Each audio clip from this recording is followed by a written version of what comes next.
कभी किसी ऐसे इंसान को देखा है जो जितना सीधा दिखता है उतना डेंजरस होता है, जो बिना एक्सप्रेशन बदले पूरी दुनिया को अपनी उंगलियों पर नचा देता है। और सबसे स्कैरी बात, उसके दिल में इमोशन नाम की कोई चीज़ नहीं है। आज हम बात करने वाले हैं क्लासरूम ऑफ द एलीट के अयानो खोजी क्योटाका के बारे में। एक ऐसा लड़का जिसे दुनिया परफेक्ट ह्यूमन बोल देती है, पर सच क्या है? क्या वो सच में परफेक्ट है या फिर एक कोल्ड इमोशनलेस एक्सपेरिमेंट का रिजल्ट? इस वीडियो में हम डिकोड करेंगे अयानो खोजी का ओरिजिन, उसके साइकोलॉजी, वाइट रूम का सच और परफेक्ट ह्यूमन टैग के पीछे का रियल ट्रूथ। तो चलिए वीडियो शुरू करते हैं। कहानी शुरू होती है एक झूठ से, उस झूठ से जिसने अयानो खोजी को एवरेज दिखाया, पर उसके अंदर एक मॉन्स्टर छुपा रखा है। ब्रो, हु इज अयानो खोजी? क्लासरूम ऑफ द एलीट का एमसी योटाका अयानो खोजी स्कूल में सबके सामने नॉर्मल साइलेंट एवरेज, 100 में से 50 नंबर, ना दोस्ती ना दुश्मनी ना इमोशंस, लेकिन ये सब एक मास्क है। जिस दिन उसका स्विच ऑन हुआ पूरा फैंडम को समझ आ जाएगा the this guy was never average, he was hiding. सवाल ये है, वो छुपा क्यों रहा है? इसका जवाब मिलता है उसकी डार्केस्ट स्टोरी से। The white room, human experiment factory. अयानो खोजी का बर्थ एक नॉर्मल घर में नहीं हुआ।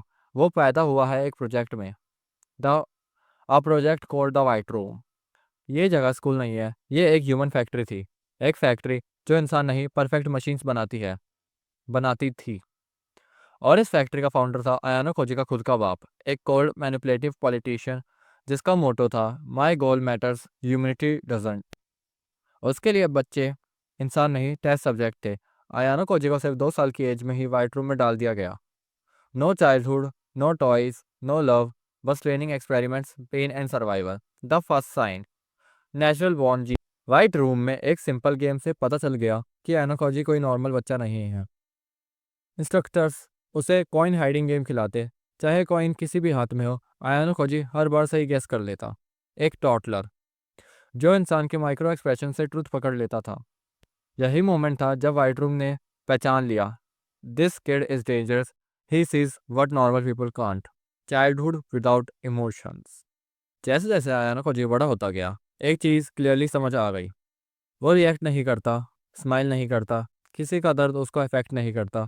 दूसरे बच्चे चिल्लाते रहे, आयाना कोजी सिर्फ देखता रहा। He wasn't feeling emotion, he was studying them. Normal बच्चे नेचुरली इमोशन सीखते हैं, आयाना कोजी के लिए इमोशन एक थ्योरी। उसका दिमाग एक फॉर्मूला समझ रहा था, humans is equal to tools. Brutal training, weapons, martial arts, survival. बढ़ने के साथ ट्रेनिंग का ब्रूचुअलिटी भी बढ़ता गया। Weapons allowed, full contact fights allowed. Instructors को command, push him to the limit. और फिर वही हुआ, इम्पॉसिबल। 9 साल का Yanukoji multiple adult fighters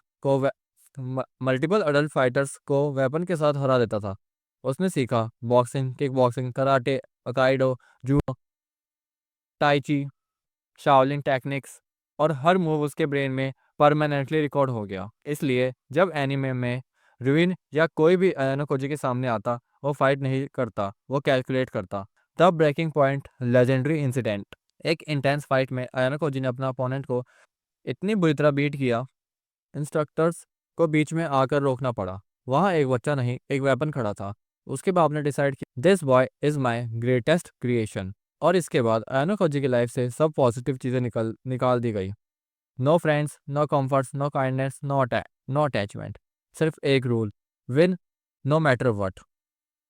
अयानो खोजीज mindset broken but genius. White room ने अयानो खोजी के अंदर 3 डेंजरस बिलीफ इंस्टॉल किए। हाइड योर स्ट्रेंथ, एवरेज बनकर रहें। No spotlight, no trades, no jealousy. Low profile रहकर वो ज़्यादा मैनिपुलेट कर सकता है। Second, are tool, relationship, friendship, trust, सब उसके लिए सिर्फ एक question, can you be used.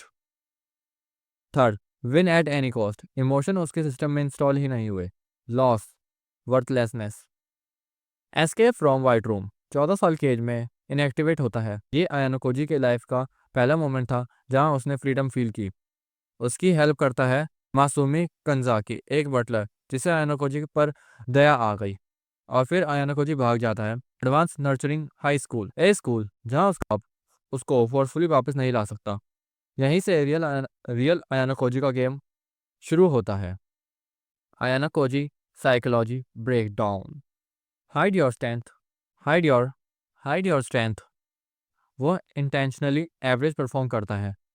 Read people, insane observation skill, लोगों की वीकनेस, फियर, मोटिव सब decode. Zero emotions, fear, anger, guilt, love ये सब उसके सिस्टम में एग्जिस्ट ही नहीं करते। परफेक्ट मेमोरी, एक बार सीखा हुआ मूव लाइफ टाइम के लिए एक lock. The final question, is a perfect human? दुनिया का जवाब यस, ही इज परफेक्ट। मेरा जवाब नो। परफेक्ट ह्यूमन होने के लिए इमोशंस चाहिए। आयनोलॉजी में इन्फिनाइट स्किल्स हैं पर ह्यूमैनिटी मिसिंग है। वो एक perfect manipulator, perfect strategist, perfect mastermind है पर परफेक्ट ह्यूमन नहीं। बिकॉज परफेक्ट ह्यूमन होते ही नहीं। Perfect human is equal to machine. Machine ही आयनोलॉजी बनाया गया था। रियल शॉकर, आयनोलॉजी परफेक्ट इसलिए डेंजरस नहीं है, डेंजरस इसलिए है क्योंकि वो जब चाहे परफेक्ट बन सकता है। तो ये थी आयनोलॉजी क्योटागो की कहानी। एक ऐसा लड़का कि जिसे दुनिया जीनियस बोलती है पर जैसे जिंदगी ने कभी इंसान बनने दिया ही नहीं। अब कमेंट में बताओ, क्या तुम आयनोलॉजी को परफेक्ट ह्यूमन मानते हो या परफेक्ट टूल? और नेक्स्ट कौन सा चैप्टर ब्रेकडाउन चाहिए कमेंट में बताओ। जब तक के लिए बाय बाय।